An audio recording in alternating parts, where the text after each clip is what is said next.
একজন নারী, শোনেন, একজন নারী বনু কাইনুকার বাজারে গিয়েছিলেন তার প্রয়োজনে। ইহুদি তার শ্লীলতাহানি করেছে, তার সতর খুলে দিয়েছিল একজন ইহুদি। এটা দেখে একজন মুসলিম ভাই সেখানে থাকতে না পারে ওই ইহুদির গর্দান নামিয়ে দেয়। এই ইস্যুকে কেন্দ্র করে ইহুদিরা মিলে ওই ভাইকে শহীদ করে। তখন ওই বাজারে ওই ভাই ছাড়া আর কেউ ছিল না, একজনই ভাই ছিল।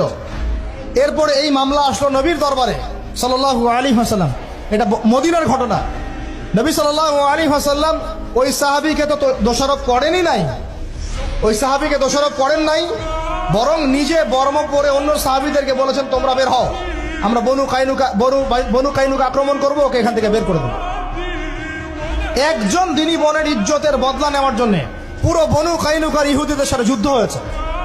আর আমাদের বোনরা স্বেচ্ছায় ইজ্জত বিলি দিচ্ছ।